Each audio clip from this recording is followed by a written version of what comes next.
여러분 오늘도 잘 견디고 계십니까? 김명준의 뉴스파이터입니다. 오늘 취임한 김용태 국민의힘 비대위원장이 윤석열 전 대통령에게 탈당을 권고했습니다.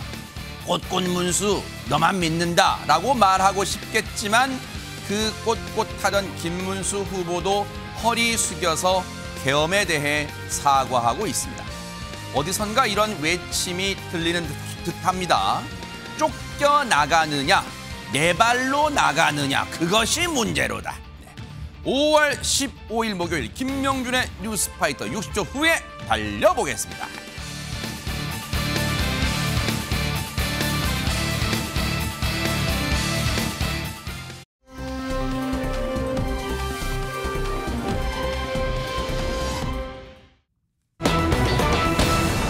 어머나. 일용이 박은수 씨는 전원일기에 그 박은수 씨잖아요. 아이고 일용아, 갈 언제 가냐. 그걸 김수미 씨가 늘 이렇게 했던 대사인데, 아니 근데 안진용 기자 지금 무슨 일이 생긴 거예요? 네, 저희한테는 그렇게 친숙한 존재인데 오늘 한 연예기획사 대표가 박은수 씨를 처벌해달라면서 사기 혐의로 고소장을 제출한 게 확인됐습니다. 자, 고소장에 따르면 박은수 씨와 이 연예기획사는 원래 알고 지냈는데 지난해 10월부터 박은수 씨가 사정이 어렵다고 해서 6차례에 걸쳐서 2,560만 원을 빌려줬다는 겁니다. 근데 이게 그냥 빌려준 건 아니고 이 소속사와 계약 후에 공연, 음반 제작 등을 진행을 했는데 정작 박은수 씨가 다른 기획사가 제작한 공연에 출연하면서 수익을 올렸다고 문제 삼고 있는 겁니다.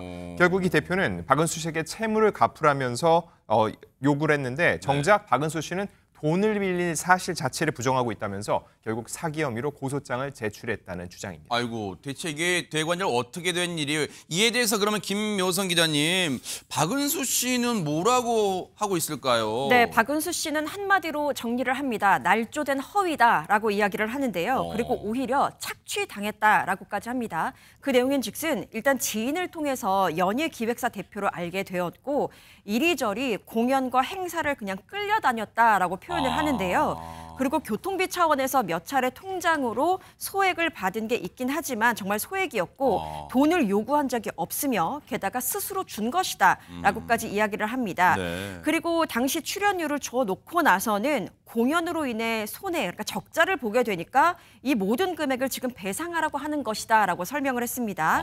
이렇게 억울함을 주장하고 있는 박은수 씨 측은요. 사기와 무고죄 혐의로 맞고소를 하겠다라고 밝힌 상태이긴 한데요. 네. 제작진이 조금 더 깊이 있는 이야기를 듣기 위해서 네. 박은수 씨 측에 전화를 한번 해봤는데 네. 수차례 연락을 시도했지만 받지 않은 상태입니다. 네. 여러 차례 저희가 이 연락을 취했는데 일단 받지는 않았어요. 실제로 저희가 또 확인해 봤더니. 그런데 지금 보세요. 얘기 들으신 것처럼 허주현 변호사님 양측의 주장이 정말 180도 상반돼요. 이럴 때는 진실을 어떻게 가려요?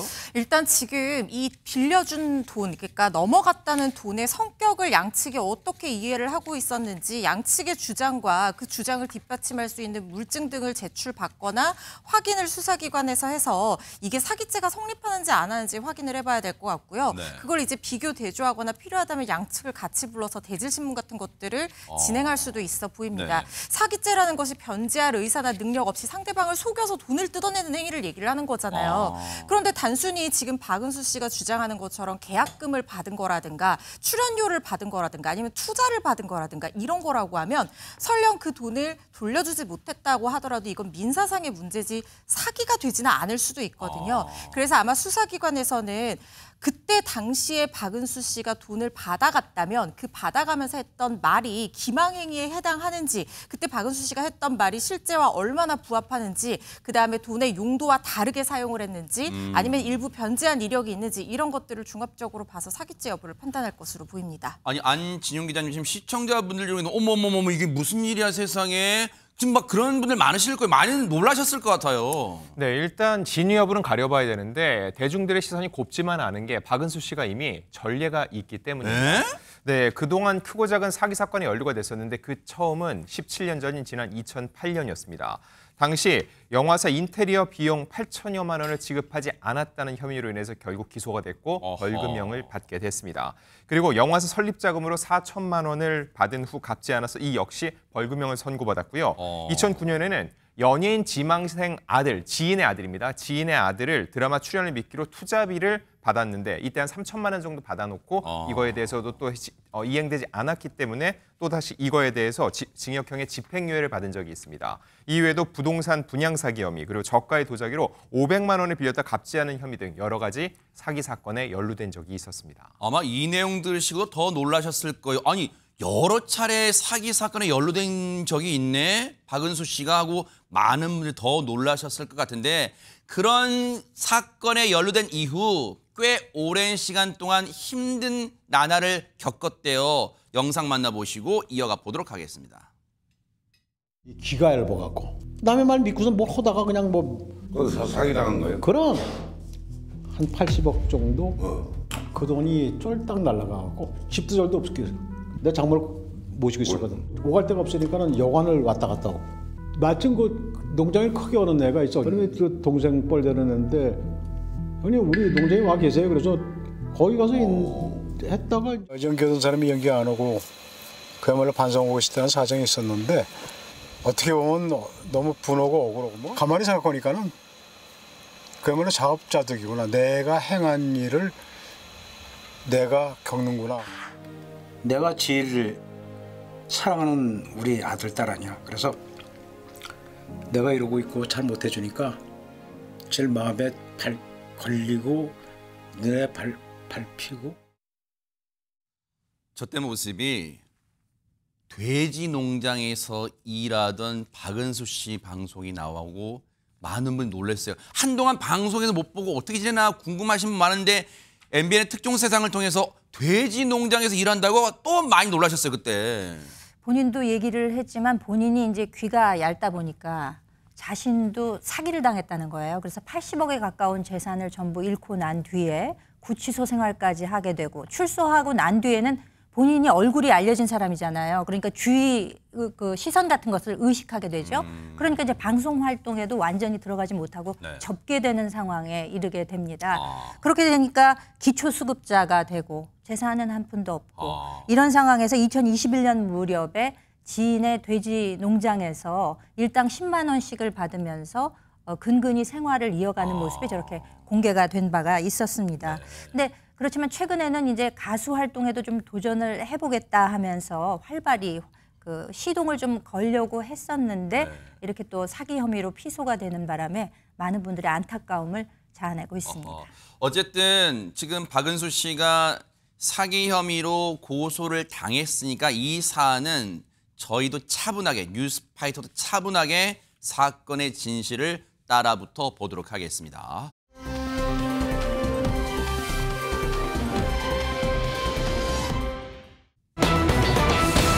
아니 오늘 무슨 날인가요? 안진욱 기자님 또 연예인분들 얘기가 그런데 또 이렇게 막 좋은 소식, 밝은 소식은 아닌 게 또 연달아 나오고 있어요 오늘. 네, 이경실 씨의 또 안 좋은 소식이 전해졌는데 사실 이경실 씨는 얼마 전에 가수 조영남 씨의 팔순잔치에 초대돼서 등장했던 모습을 저희가 MBN을 통해 확인해드린 적이 있거든요. 그랬네요. 그래서 이경실 씨가 잘 지내고 있나 보다라고 생각을 했는데 오늘 갑자기 이경실 씨가 사는 집이 경매로 진행 중이라는 소식이 전해진 겁니다.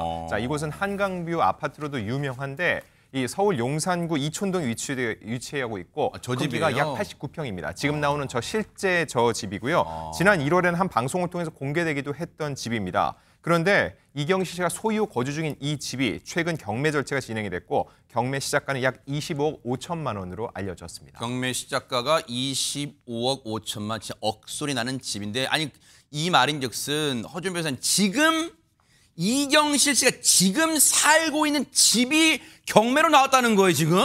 그렇습니다. 뭐 이경실 씨가 갖고 있는 이 이경실 씨 명의의 부동산이, 그러니까 이 금액을 빌린 돈을 갚을 정도의 어떤 큰 돈이 되는 부동산이 사실상 이게 유일한 상황이자 여기에 지금 근저당권이 설정이 되어 있는 상황이기 때문에 이게 지금 경매 신청에 들어간 그런 상황으로 보입니다.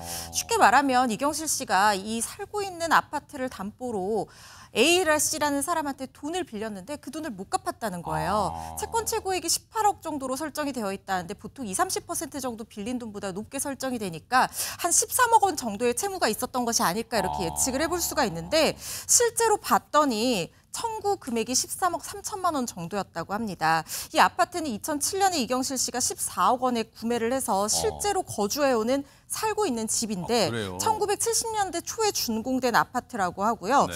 지금 임의경매 형식으로 들어갔다라고 하는 것은 이제 이 돈을 빌려준 채권자가 보통은 이제 3개월 이상 원금이나 이자를 갚지 않았을 때 바로 이 근저당권, 저당권을 근거로 해서 법원에 이거 팔아가지고 내 채무를 변제할 수 있도록 해주세요. 이렇게 신청할 수 있는 절차인데 3개월이라고 하더라도 좀 더 시간을 주거든요. 이게 상당히 장기간 채무 변제가 안 된 상황이다 이렇게 추측을 해볼 수 있을 것 같습니다. 근데 이 얘기를 듣고 많은 시청자분들이 허준 변호사님, 아니 이경실 씨는 지금도 각종 예능에 뭐 MBN 동치미도 많이 나오고 해서 예능 활동 여전히 잘하고 있는 한창 활동하는 연예인인데, 그리고 2007년부터 해당 집에 살았으면 정도 많이 들었을 그럴 집인데 13억, 물론 큰 돈입니다만, 근데 연예인한테 13억 이걸 못 갚아도 경매 나왔다고 또 이렇게 궁금해하시는 분도 계실 것 같아요. 그런데 이경실 씨의 자산 상황을 제가 정확하게 파악하지는 못하지만 지금 이 상황만 놓고 본다면 제가 아까 이경실 씨 명의의 현금화할 자산이 다른 게 없는 것 같다라고 추측해서 말씀드린 이유가 바로 그건데요.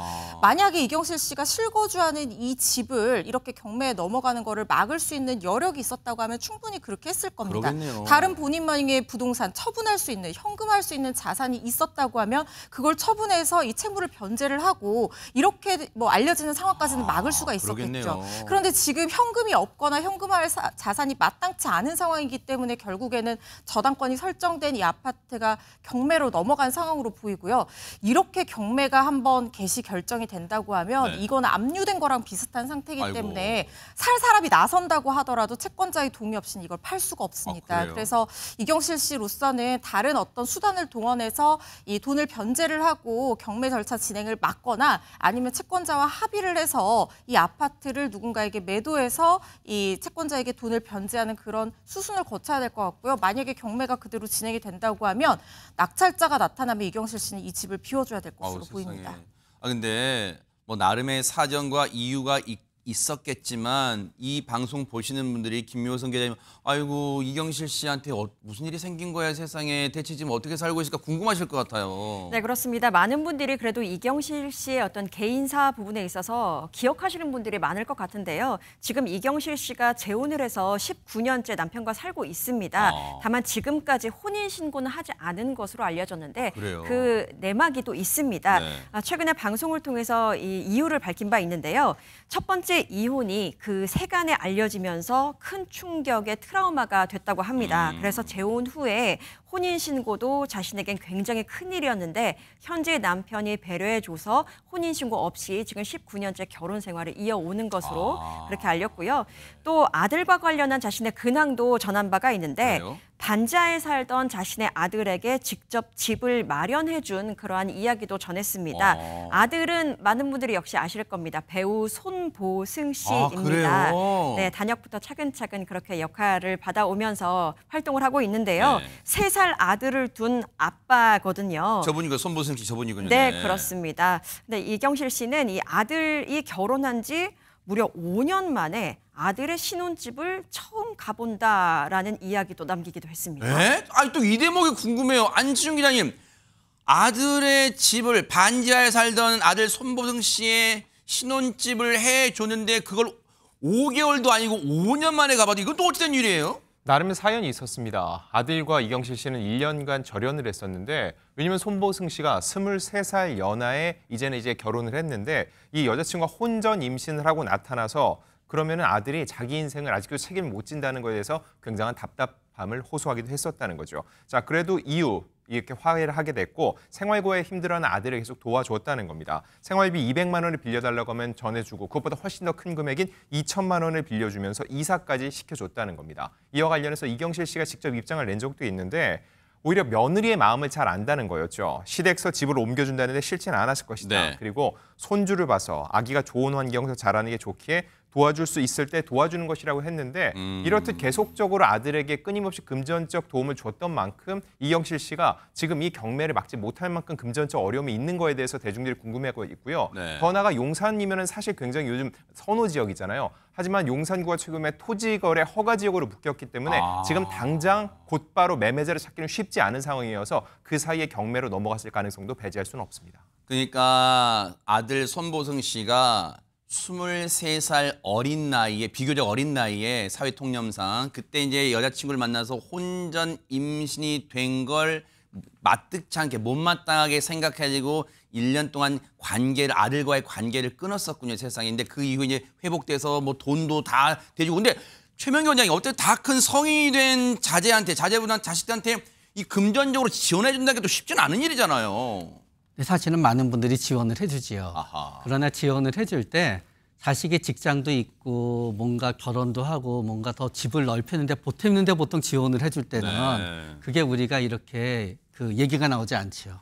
그런데 이렇게 어려운 사정일 때 지원을 갖다 받다가 보면은 왠지 무책임하지 않나 이제 그런 얘기를 듣게 되는데요. 네. 그러나 이렇게 어려운 사정이 있으면 우리가 이게 객관적으로 볼 때는 네.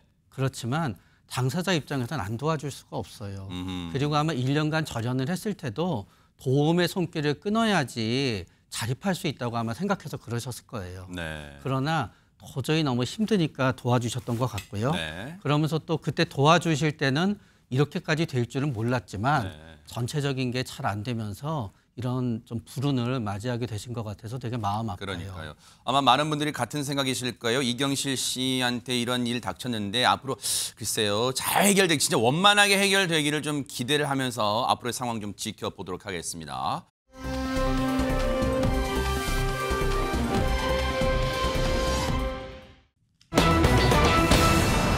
윤석열 전 대통령의 국민의힘을 탈당할지 이게 지금 최대 대선 국면에서 화두가 되고 있는데 오늘 공식 비대위원장으로 취임한 김용태 국민의힘 비대위원장이 이런 말을 했습니다. 한번 들어보시고 이어가 보도록 하겠습니다.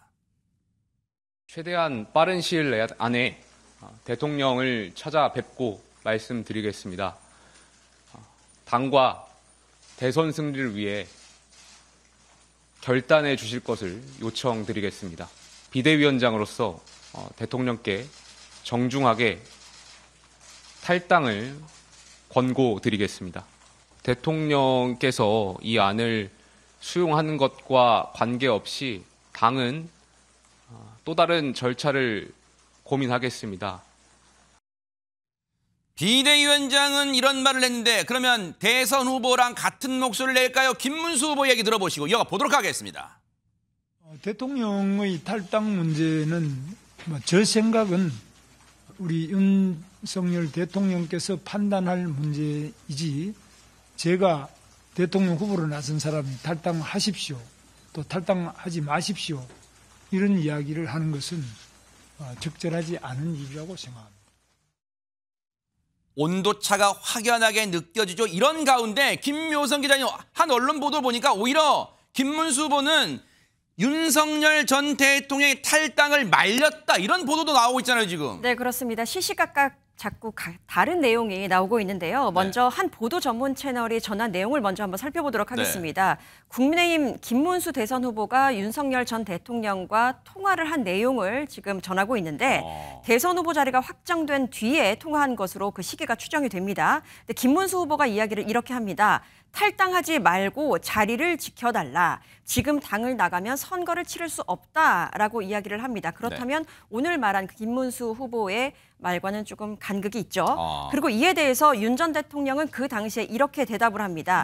일단 당적을 유지하겠다. 선거에 유리하다 싶으면 언제든지 이야기를 해달라. 언제든 요청이 있으면 뭐든 하겠다라고 답한 것으로 보도가 됐습니다. 저 보도에 대해서 허준 변호사님, 윤석열 전 대통령 측은 뭐라고 답을 하고 있을까요?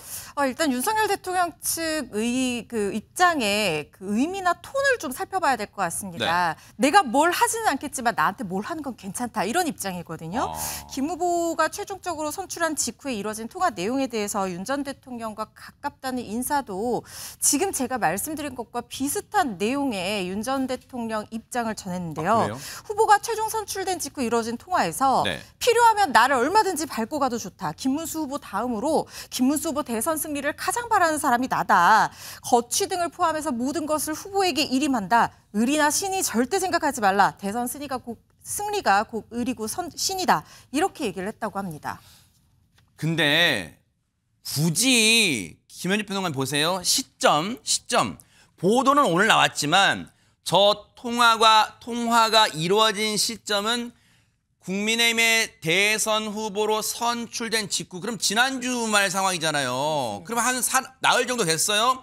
그때 상황이 이제 보도가 되는데 그때 분위기, 그리고 오늘 또 김문수 후보 얘기도 들었는데 그럼 저걸 어떻게 해석해야 되는 거예요? 그러니까 이제 일종의 그 본말이 좀 전도됐다라고 저는 개인적으로 생각을 합니다. 왜냐하면은 지금 전직 대통령, 파면된 대통령의 당적을 그러니까 제명을 해서 하는 형식을 취할 것인지 아니면 대통령 스스로가 자진 탈당의 형식을 취할 것인지 지금 이게 진실공방 양상으로 번지고 있잖아요. 어느 쪽에 어떤 얘기를 했다. 그러니까 지금 본질과는 상관없는 이야기가 크게 부풀려지고 있다는 말씀입니다. 지금 이번 대선은 그 근본 원인을 따져보자면 윤석열 전 대통령의 계엄 선포로 인해서 파면이 됐기 때문에 이루어지는 일종의 보궐선거의 형식이 띄고 있지 않습니까? 그런데 지금 이 상황에서 국민의힘은 상당히 책임감을 느끼고 이에 대해서 명확한 입장을 진즉에 취했어야 함에도 불구하고 지금 보세요. 5월 3일 전당대회를 통해서 최종 후보가 선출됐다고 하고 그 이후에 단일화를 놓고 한 일주일을 씨름을 했습니다. 그 이후에 또 당내 쿠데타라고도 표현될 정도로 후보 바꿔치기 논란이 또 있었죠. 이후에 이제 겨우겨우 그 최종 후보가 선출이 됐음에도 불구하고 지금 선거 캠페인에 온 힘을 다 쏟아도 상대 측은 지금 100m 앞을 뛰어나가고 있는데 지금 너무너무 시간이 없는 상황인데 지금 전직 대통령의 출당, 탈당, 제명 뭐 이런 문제를 놓고 이와 같이 논란을 길게 가져가는 것이 국민의힘에게 좋습니까? 그리고 김문수 후보 입장에서는 본인이 정치권의 중심에서 좀 벗어난 그 시기가 최근 10년간 있었어요. 윤석열 대통령이 본인을 경사노위 위원장을 또 발탁을 하고 또 이후에 장관으로 발탁을 하는 등 사적 인연이 있는 것은 분명합니다만 이것을 인간적인 도리라고 해석하는 것에는 좀 무리가 있지 않을까. 그렇기 때문에 이제 대통령의 당적이 어떤 식으로든지 해결이 되더라도 이것이 기존에 목표했던 중도층에 소구하려고 하는 그 취지를 상당히 희석시킬 그런 우려가 있다는 점에서 지금 비대위원장으로 취임한 김용태 의원의 경우에도 뭐라고 딱히 명확한 입장을 표하기 굉장히 어려운 입장에 처해 있다 이렇게 보고 있습니다. 근데 이런 가운데 윤석열 전 대통령이 김문수 후보한테 아예 그냥 노발 대발했다 이런 얘기가 들려오고 있어요. 같이 한번 들어보시고 이어가 보도록 하겠습니다.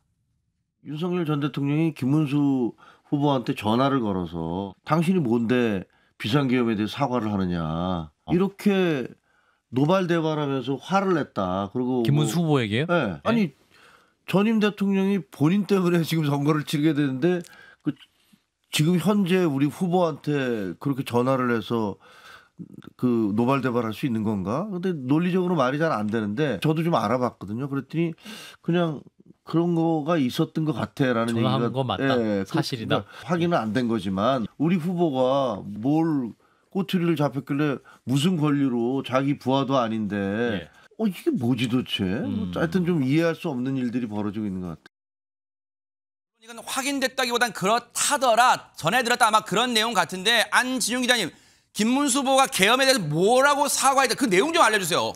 일단 지난 12일 한 방송 인터뷰에서 공식적으로 사과 입장을 전했습니다. 그 내용을 말씀드리면 계엄으로 인한 고통을 겪고 있는 국민들께 진심으로 죄송스럽게 생각한다는 내용이었습니다. 그리고 오늘 국회에서 연 기자회견에서 재차 사과의 뜻을 밝혔습니다. 오늘 내용을 보면은 진심으로 정중하게 사과의 말씀을 드린다. 설사 헌법에 보장된 대통령 비상대권이라도 경찰력으로 극복할 수 없는 국가적 대혼란이 오기 전까지 계엄권이 발동되는 건 적절치 않다는 입장을 재차 밝혔습니다. 근데요, 김묘성 기자님, 사실 계엄 사태 이후에 민주당 서영교 의원이 국회 본회의장에서 국무위원들 다 일어나세요. 다 일어나서 지금이라도 대국민 사과 잘못했습니다 하고 사과하세요 할 때 앉아 있어가지고 유일하게 앉아 있어가지고 꽃꽃 문수 그런 별명 얻었잖아요. 근데 왜 지금 와서 사과하는 거예요? 글쎄요, 지금 김문수 후보의 어떤 행보를 보면요, 유세 코스만 봐도 알 수 있습니다. TK 중심으로 가고 있고 또 재래시장 중심으로 돌고 있잖아요. 네. 이것을 보면 지금 무엇보다 보수 결집이 중요하구나라고 추정해 볼 수 있는데 지금 저 모습이에요, 지금. 네, 그렇습니다. 지금 꼿꼿하게 앉아 있다고 해서 꼿꼿 문수가 되었죠. 네. 그런데 지금 대선을 치르는 입장, 김문수 후보의 입장에서는 아무리 보수 결집이 중요하다고 해도 친윤, 그러니까 강성 지지층만을 바라보고 대선을 치르기에는 굉장히 부담스러울 것이다라는 생각을 합니다. 네. 그래서 시기적으로 어떻게 보면 등 떠밀려서 계엄에 대해서 사과를 할 수밖에 없었던 것 아닌가라는 의심이 들기도 하는데요. 네. 우리가 대중문화에서도 그 이야기를 해봤을 때 사과에는 3요소가 있다고 하잖아요. 뭐죠? 첫 번째 시기, 그리고 내용, 세 번째로는 앞으로 그래서 어떻게 할 것인가. 인데 시기적으로 좀 늦지 않은가라는 비판이 있고 네. 두 번째로 내용에 있어서는 계엄 자체에 대한 그 사과보다는 계엄 이후의 불편에 대해서 사과를 하고 있거든요. 그렇기 때문에 이 사과의 질적인 측면에서도 국민이 바라는 것과는 조금 차이가 있다라고 보여지고 네. 세 번째는 그래서 앞으로 어떻게 할 건데 라고 물어봤는데 거기에서 핵심은 윤석열 전 대통령의 탈당 혹은 출당 여부인데 이것에 대해서 계속해서 다른 목소리가 나고 있거든요. 네. 때문에 그것마저도 미흡하다라는 평가가 나오고 있습니다. 이러저런 썰들이 나오고 있다 보니까 김문수 후보 측에서 오늘 입장을 냈어요. 같이 한번 들어보시고 이어가 보도록 하겠습니다. 윤석열 대통령과의 의사소통이 분명히 있었습니다. 최근에 무슨 모 유튜버가 그 윤 대통령이 김문수 후보자에게 전화를 해서 상당히 그 계엄 사과 부분에 대해서 다른 의견을 말했다는 내용은 전혀 사실이 아닙니다. 그에 대해서는 엄중 대응할 방침임을 밝혀드립니다. 정확한 내용은 단 한 가지밖에 없습니다. 김문수 후보자는 윤석열 대통령의 탈당 문제에 대해서 전혀 의견을 제시한 바가 없고 윤석열 대통령님의 판단과 결정을 존중하겠다. 어쨌든 저 문제가 이제 19일 남은 대선에서 어떤 이 휘발성, 어떤 영향력을 발휘할지 한번 지켜볼게요. 그런가 하면 요즘요. 이분은 경선에서 떨어졌는데도 오히려 주가가 올라가고 있어. 근데 그래서 진짜 하와이 간 거 맞냐? 부곡 하와이 있는 거 아니냐? 이런 얘기 나오고 있습니다. 허준 변호사님. 네, 홍준표 전 시장이 연일 부곡 하와이인지 하와이인지에서 SNS를 통해서 굉장히 여파를 미칠 수 있는 발언들을 이어가고 있습니다. 네. 이번에는 민주당 갈 걸 그랬다. 이런 취지의 글을 올리기도 해서 논란이 되고 있는데요. 오늘도 SNS 뭐 사진 올렸더라고요, 저거는. 그렇습니다. 지지자와 소통하는 채널인 청년의 꿈에서 30년 전 정치를 모를 때 노무현 전 대통령 권유 따라서 꼬마 민주당에 갔다면 이렇게 의리도리 상식이 전혀 통하지 않는 당에서 오랫동안 가슴앓이는 하지 않았을지도 모른다. 당이 나한테 해준 게 없다. 이런 글을 올려서 논란이 되고 있는데 네. 이 지금 말하는 꼬마 민주당이라고 하는 것은 민주당 계열 정당 중에서 여러 번 이제 꼬마 민주당이라고 부를 수 있는 그런 정당이 있었는데 95년도에 노무현 전 대통령과 이기택, 홍사덕 전 의원 등이 주축이 돼서 DJ가 떠나고 나서 만들었던 그 소규모 정당을 말하는 것 같아요. 그때 당시에 홍준표 의원이 이제 전 시장이 그 변호사로 개업을 하고 있을 때였는데 노무현 전 대통령이 영입하려고 굉장히 공을 들였다는 얘기가 있었거든요. 그때 따라갈 거 그랬다. 이런 후회가 섞인 글을 남겨서 논란이 되고 있습니다. 아니 김묘성 기자님 언뜻 생각하면 그래 대선 후보 경선에서 떨어지니까 일단 화가 분이 치밀어 오를 수도 있겠다라고는 생각은 드는데 지금 연일 그것도 강도 높게 비판을 하고 정남이가 떨어졌다는 둥 뭐 그런다 아이고 민주당 갈 걸 그랬다는 둥 지금 왜 그런 거예요? 사실 정남이가 떨어졌다라고 표현한 것뿐만 아니라 그 국민의힘을 두고 고쳤을 수 없는 집단이다라고까지 이야기를 했거든요. 어허. SNS에 직접 그렇게 올렸습니다. 사실 정치에 있어서 좀 떠나보겠다라고 이야기를 했는데 말씀하신 것처럼 연일 SNS를 통해서 강도 높은 비난을 이어가고 있다 보니까 네. 권영세 전 비대위원장이 이렇게 이야기를 합니다. 이 당에서 2번의 대권 그리고 2번의 광역단체장 당선, 수차례 국회의원 당선을 하신 분이 네. 이제 와서 이러면 안 된다라고 이야기를 하면서 한마디를 더 붙이죠. 네. 타고난 인성은 어쩔 수 없나 보다. 라고까지 이야기가 나옵니다. 네. 어떻게 보면 감정적인 비판에 있어서 감정적인 비판으로 대응을 한 것이 아닌가라는 네. 아쉬움도 들긴 했는데 이 부분에 있어서 홍준표 전 시장이 다시 한번 SNS에 또 글을 올리거든요. 잘하네요. 이번에는, 하에 가서도 SNS. 이번에는 본인의 어떤 정치적 서사에 대해서 한번 이렇게 글을 씁니다. 네. 5번의 국회의원은 당의 도움이 아닌 내 힘으로 당선이 됐다. 2번의 경남지사는 친박들의 집요한 견제와 음해 속에 내 힘으로 경선에서 이겼고 또 한 번의 대구시장도 당의 집요한 방해 속에서 터무니없는 15% 페널티를 받고도 경선에서 이겼다.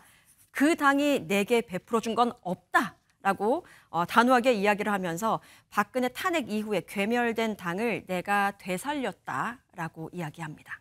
자기의 친정이었던 국민의힘한테는 이렇게 으르렁대는데 안진용 기자님, 이재명 후보하고 거의 브로맨스급의 뭐 지금 아주 분위기 좋다면서요? 네, 오늘 쓴 글 내용 중에 보면은요, 네. 한 구절이 이재명 후보를 향한 게 아닌가 하는 분석이 나오고 있습니다. 어허. 일단 홍 전 시장은 하와이 놀러 온 게 아니다. 대선을 피해 잠시 망명 온 것이라고 전제를 뒀고요. 망명? 네, 네. 그러면서 대선 끝나면 돌아가겠다고 했는데 그 다음부터의 내용이 중요합니다. 네. 그 내용을 말씀드리면 누군가 이번에 대통령이 되면 이 몹쓸 정치판을 대대적으로 청소했으면 좋겠다는 내용이었습니다. 물론 여기에 누군가라고 했지 정확한 주어를 넣진 않았습니다. 하지만 최근 이 국민의힘과는 계속 대립각을 세우고 있고 민주당의 같다면이라는 표현까지 나온 상황에서 이 말 자체가 네. 이재명 후보를 향한 게 아닌가 하는 얘기가 나오고 있는 겁니다. 최명기 원장님, 홍 전 시장 왜 그럽니까?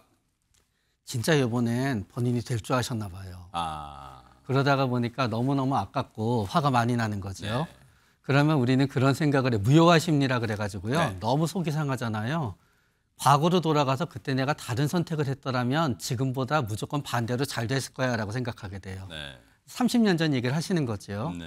그러나 사실은 과거로 돌아가서 다른 선택을 하면 대부분 더 잘 안 돼요. 아하. 진짜예요. 네. 그래서 영화에서도 타임루프 영화가 돌아갈 때마다 일이 꼬이는 거예요. 어허. 과거를 생각해서 민주당으로 갔으면 하고 자꾸 생각하다가 보니까 현재 민주당으로 간다면이라도 미래도 이제 연결돼서 생각하게 되죠. 이런 가운데 지금 분위기가요 이상하게 흘러가는 것 같아요. 왜냐하면 김현주 평론가님, 차기 정부, 이게 새롭게 들어선 정부의 총리로 홍준표 전 시장이 뭐 거론된다 이런 얘기도 나오고 있어요 지금. 오늘 한 언론에서 단독 보도로 이런 내용이 나왔습니다. 네. 그러니까 홍 전 시장이 출국한 게 5월 10일이거든요. 네. 그런데 지난 그 5월 초에 연휴가 있었잖아요. 네. 어린이날, 부처님 오신 그렇죠, 날 그렇죠. 이렇게 연휴가 있었는데 그때 그 이재명 후보 측 인사가 홍 전 시장 측에 그 의견 타진을 해왔다는 거예요. 만약에 추후에 이재명 정부가 들어섰을 때 혹시 총리직을 제의하면 응할 생각이 있느냐라는 것에 대해서 타진을 했다는 거죠. 그러니까 이 내용이 이제 보도가 됐는데 네. 홍 시장 측에서는 확답을 한 것은 아니지만 고려 대상에는 넣고 있다라는 뉘앙스의 반응이 있었다는 거예요. 네. 하지만 이런 것이 이제 단독 보도로 나오게 되니까 또 홍 전 시장 측에서는 이거는 사실 무근이다. 이렇게 또 한 칼에 잘라서 그래요? 이야기를 하기도 했습니다. 네. 국민의힘이 지금 선대위가 지금 원팀이라고 할 수 있어요? 하나의 팀이라고 할 수 있어요? 왜냐하면 경선에서 나섰던 사람 중에 지금 안철수 의원만 선대위에 들어가지 나머지 뭐 하고 있어요? 관련해서 안철수 의원이 오늘 이런 얘기를 했습니다. 들어보시고 이어가 보도록 하겠습니다. 한동훈 전 대표님, 과자 먹으며 인터넷 라이브 방송하실 때가 아닙니다. 나중에 뒷감당을 어떻게 하려고 하십니까? 제발 대의를 위해서 나서 주십시오. 홍준표 전 시장님, 혹시 과거 경선 과정에서 서운한 점이 있었다면 국민과 당원들을 위해 너그러이 풀어주시기 바랍니다. 한덕수 전 총리님, 후보 교체 과정의 아픔은 잊고 국가의 미래를 위해 나서 주십시오. 시작하셨다면 끝도 함께 해주십시오. 한동훈 전 대표가 들으면 김묘성 기자님 먹방도 자유입니다. 왜 그러십니까? 막 하고 그럴 수도 있을 텐데. 근데 네. 지금 한동훈 전 대표, 한덕수 전 총리 왜 합류 안 합니까, 진짜? 글쎄요, 두 사람을 좀 나눠서 생각해 봐야 되지 않을까 싶습니다. 일단 한덕수 전 총리 같은 경우에는요, 일단 후보 교체 파동을 겪었잖아요. 그 과정에서 많은 상처가 있을 것으로 보입니다. 그리고 일단 합류를 하겠다는 그 빅텐트가 좀 이루어지려면 사실 빅텐트에는 선거 구도에 있어서 뭔가 뚜렷한 점이 있어야 되잖아요. 근데 지금은 반명보다는 오히려 반윤 중심으로 모이고 있는 느낌이죠. 그리고 빅텐트는 당선 가능성이 무엇보다 중요한데 지금 여러 가지 추이를 봤을 때 좀 힘든 상황이기 때문에 그 이재명 캠프를 중심으로 오히려 빅텐트가 형성되고 있는 모습이에요. 왜냐하면 보수의 책사로 불리는 윤여준 전 장관도 그렇고 권오울 전 의원 같은 경우에도 TK 지역에서 굉장히 또 명망이 높았는데 합류하고 있단 말입니다. 홍준표 전 시장의 지지자 같은 경우에도 이재명을 지지한다라고까지 나서고 있는 상황이기 때문에 한덕수 전 총리 같은 경우에는 합류하기가 약간 분위기가 형성되지 않았다라고 보여지고요.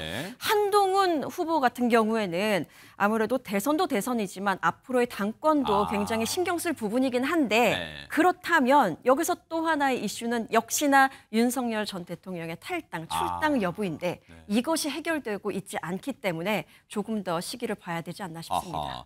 공식 선거운동이 월요일부터 시작됐으니까 월, 화, 수, 목 오늘 나흘째예요. 이재명 후보는 어디를 갔을까요? 영상 만나보시고 이어가 보도록 하겠습니다. 존경하는 충무공예 도시, 세계적인 미항, 문화의 산실, 통영 맞습니까?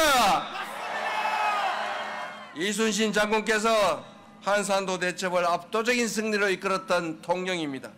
통영에 깃든 이순신 장군의 보국 안민 정신이 지금 우리가 처한 이 위기를 확실하게 이겨내게 할 것입니다.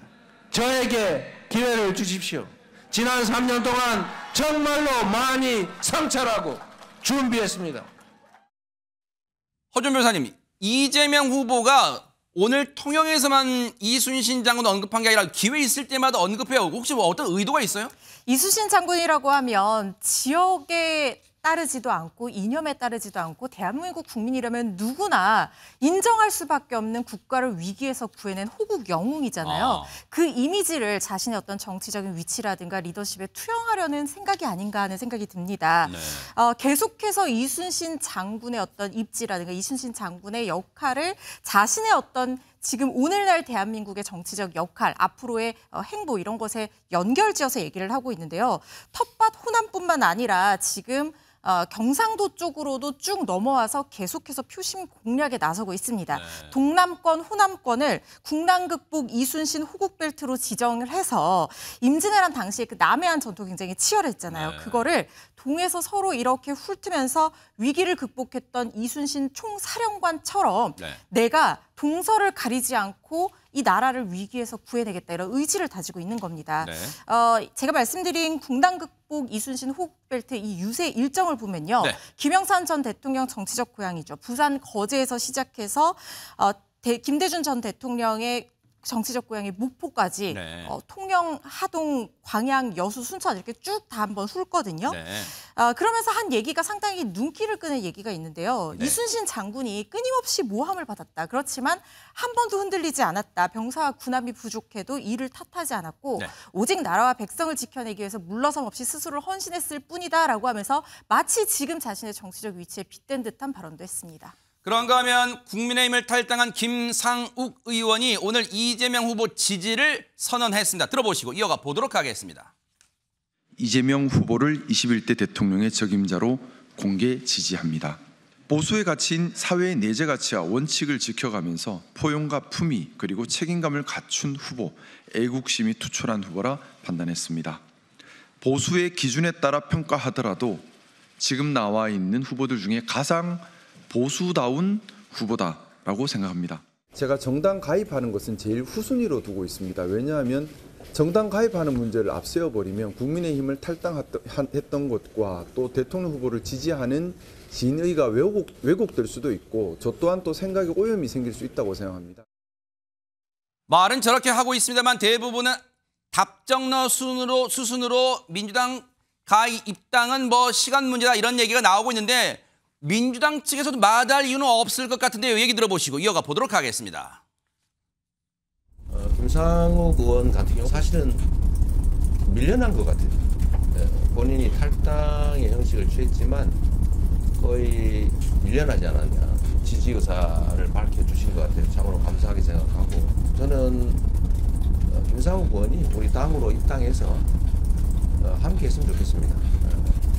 제가 지금 전화해서 한번 얘기를 해볼까 생각해요.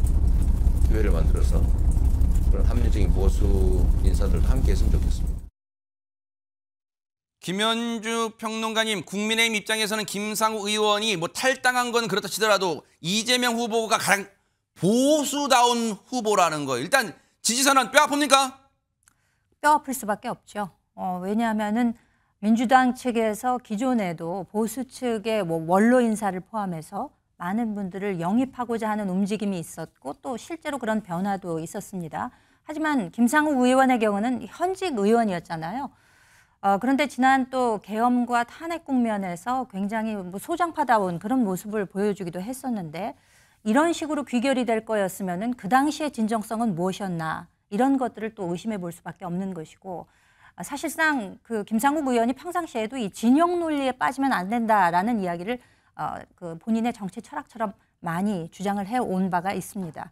그런데 이제 국민 추천에 의해서 공천을 받고 국민의힘 당적을 통해서 현역 의원이 되었음에도 불구하고 이와 같은 일거에 다른 태세 전환을 보여주는 것에 대해서는 특히 보수 측에서는 굉장히 뼈아프게 생각하고 있고 본인이 이제까지 지켜온 어떤 정치적 이념 같은 것을 이렇게 일시에 물거품처럼 없애버리고 상대 측에 이렇게 귀환하는 것이 과연 어떤 의미를 가지고 있을까에 대해서도 상당히 아쉽게 생각합니다. 국민의힘에서 부글부글 하는 것뿐만 아니라 국회 출입기자들 사이에서 그런 얘기 나온다는데요. 김묘성 기자님 혹시 양재 찾아가는 거 아니냐? 김상욱 의원 그런 얘기 나온답니다.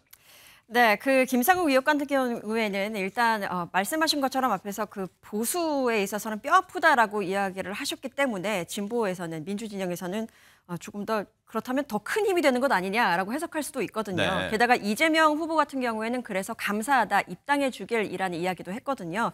그리고 정치인이 무언가를 선택을 하려고 할 때 가장 중요한 것은 명분이잖아요. 네. 명분인데 앞서서 이재명 후보를 지지하면서 했던 발언 중에 한 꼭지가 그렇습니다. 가장 보수다운 후보라고 생각합니다라고 이야기를 했거든요. 네.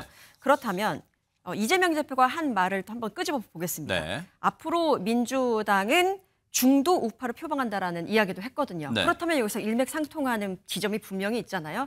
그렇기 때문에 가지 않을까라는 예상은 해보지만 네. 그래도 지금 반윤, 반명 구도로 인한 지금 대선이 치러지고 있는 상황이기 때문에 김상욱 의원의 어떤 입당 여부는 조금 후순위로 나중에 지켜봐도 되지 않나 싶습니다. 그러니까요. 아마 뭐 기자들은 뭐 입당으로 보고 있어요. 거의 그렇게 보고 있습니다. 아주 어떻게 지켜볼게요. 그런가 하면 이재명 후보가 지금 1,000군만 막 지원을 다 얻고 있는 가운데 이게 인기랍니다. 영상 만나보시고 이어가 보도록 하겠습니다. 이제부터 진보의 문제는 없습니다. 이제부터 보수의 문제란 없습니다. 오로지 대한민국의 문제, 국민의 문제만이 있을 뿐입니다, 여러분. 빨강과 파랑이 혼합된 이 후보의 운동화는 소모적인 색깔론을 넘어 통합을 염원하는 의미로 준비했습니다. 통합을 향한 이재명 후보의 행보를 지지하는 민심이 운동화 완판으로 나타나고 있습니다. 대박 사건 완판남 된 거예요. 안진용 기자님, 이재명 후보가. 네, 지금 보신 영상은 지난 12일 이재명 후보의 유세 첫날 출정식의 모습입니다. 네. 이 자리에서 통합의 의미로 파란색과 붉은색이 섞여 있는 저 운동화를 신었는데 네. 현재 대부분의 온라인 상점에서 이 운동화 품절 또는 재입고 예정이라는 거죠. 원래 이걸 팔던 온라인 상점을 보면은 60% 할인돼서 약 3만 원 정도의 판매가 되고 있었습니다. 근데 지금은 살 수가 없는 상황이죠. 이 같은 인기에 기존 판매가의 10배가 넘는 금액으로 재판매가 되기도 하는데 웃돈이 얹어진 거죠. 기존 최저가 대비 10배가 넘는 33만 원대에도 현재 판매가 진행되고 있는 상황입니다. 아하. 앞서 이재명 후보는 기회 있을 때마다 이순신 장군을 언급했다면 이 후보는 기회 있을 때마다 이 사람을 언급하고 있습니다. 들어보시고 이어가 보도록 하겠습니다. 동서화합을 꿈꾸셨던 노무현 대통령의 꿈이 진실됐다 그런다면은 저는 지금 부산이 세대 간의 화합으로 발전하는 그런 꿈을 꿉니다. 저는 제가 노무현 대통령을 닮았는지는 모르겠지만은 그렇게 살고 싶어 했습니다. 할 말을 할 줄 안다. 어려운 말을 할 줄 안다라고 하는 것이 저와 노무현 대통령의 오히려 근접한 지점이 아닐까. 어려운 게 뚜벅뚜벅 할 겁니다. 왜냐? 저는 그렇게 사는 노무현 대통령 멋있다고 생각했습니다. 일단 적에 대한 총평 좀 해주세요. 닮았습니까? 노무현 전 대통령과 닮았습니까? 이준석 후보가. 어떻게 보면 정치 지향으로 보자면 진보와 보수로 갈려 있는 노무현 전 대통령에 대해서 이렇게 이제 평가하는 것은 사실 그 노무현 정신이라고 하는 것이 결과보다는 절차의 공정성 이런 것을 굉장히 강조하지 않았습니까? 그리고 본인이 그 지역구를 선택하는 데 있어서도 뻔히 본인에게 불리할 것이 뻔한 곳에 용기 있게 지원하는 그런 모습을 보였기 때문에 네. 아무래도 지금 이준석 후보의 경우는 아직 젊고 그래서 뭔가 이 도전 정신을 높이 어필하고자 하는 의미에서 노무현 전 대통령을 소환하는 것이 아닌가 이렇게 생각이 됩니다. 그런데 노무현 전 대통령과 닮았을지는 모르겠지만 본인도 그런 얘기했죠. 약간 닮았다고 지금 얘기하는 것 같아요. 그런데 이런 분위기에 약간 찬물을 끼얹는 이준석 후보한테 찬물을 끼얹는 그런 여론조사 결과가 하나 나왔다면서요. 그렇습니다. 우리가 보통 뭐 지지도나 뭐 혹은 후보 적합도 이런 조사들을 네. 많이 하는데 이번엔 호감도에 관한 조사를 한 게 있거든요. 비호감도가 굉장히 높게 나왔습니다. 한국갤럽이 이달 12일, 13일 이틀 동안 전국 만 18세 이상 남녀 1,002명을 대상으로 해서 주요 대선 주자의 호감도를 물었는데요. 네. 이준석 후보자의 경우 비호감도가 67%로 가장 높았습니다. 호감도와 반비례하는 이런 결과를 보여주기도 했는데요. 네. 또 다른 조사에서도 호감도 조사를 했는데 역시 비슷한 양상이 나타났습니다. NBS라고 전국 지표 조사를 한 것도 있는데요. 네. 그것도 역시 호감도와 비호감도가 이재명 후보, 또 김문수 후보, 이준석 후보의 차례대로 호감도는 이재명 후보 쪽이 그리고 비호감도는 이준석 후보 쪽이 높게 나타나는 양상을 보였습니다. 당연한 얘기겠지만 최명 위원장님 비호감도가 높다고 대선 1등하는 건 아니잖아요. 근데 지금 이 국면에서 이준석 후보가 그럴까요? 아, 왜 이런 조사를 하세요? 기분 나빠요. 혹시 그럴까요? 어떻습니까? 기분 나쁘죠. 네. 저도 기분 나쁠 그러니까요. 것 같아요. 네. 근데 저렇게 된 데는 이제 김문수 후보와 이재명 후보가 아마 특정 연령, 특정 성별에서 완전히 호감을 못 보고 있는 쪽이 있을 거예요. 그러다가 보니까 어떤 해당 우리가 보수층이라고 이렇게 통칭하게 얘기하게 되는 어떤 지향성을 갖고 있는 영감망의 사고를 갖고 있는 분들의 지지층도 다 흡수하지 못하고 있는 거지요. 그러나 반대로 네. 여기에서 지지 호감도 역시 그 비호감도를 갖다 대가로 얻고 있는 거예요. 만약에 저 비호감도가 없었으면요, 지금의 호감도도 없어요. 그러네. 그냥 좀 이해되네요. 네. 저 비호감도가 없으면 그냥 인지도가 없는 거예요. 그러네요. 그거보단 비호감을 하면서 호감도를 좀 얻는 게 낫죠. 언뜻 들으니까 또 일리가 있어요. 근데 비호감도 1위라는 결과에도 불구하고 이준석 후보가 굴하지 않는데요. 한번 얘기 들어보시고 이어가 보도록 하겠습니다.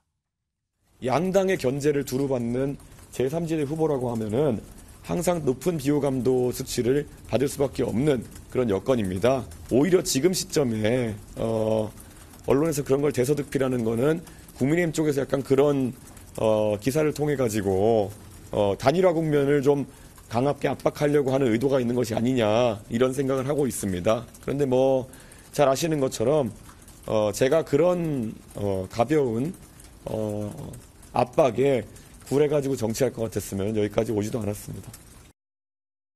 예상을 했지만 이준석 후보 멘탈 강합니다. 앞으로 또 어떤 또 재밌는 여론조사들이 나올지 좀 지켜보고요. 그런가 하면 이 큰 선거, 특히 대선 같은 큰 선거에서는 후보들의 이것도 빼놓을 수가 없어요. 뭘까요? 영상 만나보시고 이어가 보도록 하겠습니다.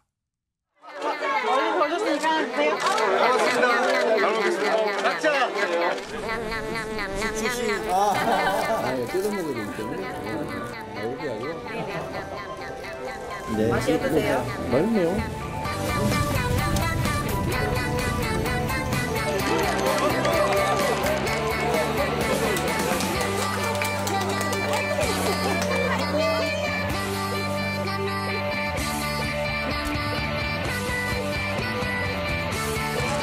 한 번씩.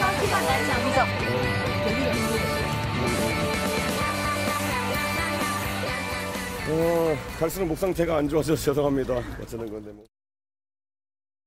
아니 진짜 안진용 기자님 마치 누가 잘 먹나 지금 대결하는 것 같아요. 선거철에는 맛있게 잘 먹는 것도 표가 된다는 말이 있죠. 공통점은 시장 더하기 서민적 음식이라는 겁니다. 네, 이재명 후보 같은 경우는 떡볶이를 먹는 모습을 보여줬는데 이게 홍보할 생각을 안 하고 먹는 데 너무 집중해서 문제라면서 오히려 소탈함을 강조하려고 했고요. 네. 김문수 후보는 순대국밥을 먹었습니다. 원래 순대국밥 하면 소주 한 잔이 떠오르잖아요. 시민들이 물어봤습니다. 네. 술은 안 드십니까? 하니까 술이요. 저는 비주류입니다. 술 안 먹으면 헛소리도 덜합니다. 이렇게 뼈가 있는 얘기를 했습니다. 네. 그리고 대구 칠성시장을 찾은 이준석 후보는 족발을 먹었는데 네. 이때 시민들이 옛날보다 살이 빠진 것 같다 하자 선거운동을 열심히 해서 그렇다라는 답변을 내놓기도 했습니다. 야, 근데 언제부턴가 김현주 평론가님 먹방이 대선 이 선거운동의 필수 코스가 된 것 같아요. 특히 시장에서의 먹방이 그렇죠. 그러네요. 그 시장에서의 그 유세나 혹은 지지층과의 스킨십, 이건 정말 빼놓을 수 없는 우리 그 선거 캠페인에 있어서 필수 요소, 장면이 되고 말았습니다. 그러네요. 아무래도 시장이라고 하면 우리 일반 시민 또 서민들이 많이 모이는 장소고 또 전 연령층이 모이지 않습니까? 그래서 이제 소탈한 모습, 함께 이렇게 스킨십 나누고 가깝게 친밀하게 이런 모습 보여주는 것이 어떻게 보면은 후보들로서는 굉장히 좋은 그런 기회이기도 하고 네. 또 거기 가서 힘을 많이 얻어오는 것도 사실이거든요. 아하. 근데 이제 이게 일종의 너무 그 보여주는 이미지식의 정치만 추구하는 것이 아니냐, 내지는 상인들에게 또 민폐가 되는 경우도 있어서 이거 좀 앞으로는 어떤 변화를 보이지 않을까라고 예측도 해봅니다. 근데 그동안은 전통시장 먹방이 주류를 이뤘다면 지금 이번 대선 국면에서는 새로운 시도를 하는 후보가 있어요. 상당히 새로운 접근법으로 유권자들에게 다가가는 이준석 후보 얘기를 드릴 텐데요. 네. 그러니까 대학교 학생 식당에 찾아간다고 합니다. 그런데 그냥 찾아가는 게 아니라 신청자가 많은 순서대로 찾아간다는 진짜예요? 거예요. 그래서 지금 보시는 것처럼 구내식당에서 학생들이랑 같이 학식을 먹는 학식 먹방을 선보이고 있고 이게 학식 정치라는 이름으로도 불리고 있다고 합니다. 네. 20대 아직까지 정치 색깔이 뚜렷하게 정해지지 않은 부동층 유권자들을 네. 효과적으로 공략하겠다는 전략으로 보입니다. 근데 최명견님 아까 영상 마지막 부분 보니까 이준석 후보 지금 선거운동 나올 때밖에 안 됐는데 지금 목이 많이 쉬었어요. 이게 고음에 약간 맑은 음이 있기 때문에 무너지게 되면 확 쉬어서 보이게 돼요. 그렇기 때문에 어느 톤에 어떤 목소리에 어느 낮은 어떤 발성을 갖다 유지할 수 있는가에 대해서 뭔가 이제 훈련을 하고 거기에 대해서 적응하시지 않으면은 굉장히 더 어려우실 거예요. 혹시 최명기 원장님이 권하시는 목이 쉴 때는 이런 걸 드셔보세요. 혹시 그런 거 있어요? 먹는 건 별로 소용없고요. 아, 진짜예요? 네, 목소리 전문 이비인후과에 가서 관리를 받으시는 게 좋아요. 너무 이거 기대를 잔뜩 했는데 어쨌든 빠른 또 치료도 병행하셔야지 유세 동안 또 맑은 목소리로 또 유권자의 표심을 또 사로잡지 않을까 그런 생각도 해봅니다. 새 후보 모두 또 다른 대선 후보들도 건강 관리 주의하시기 바랍니다.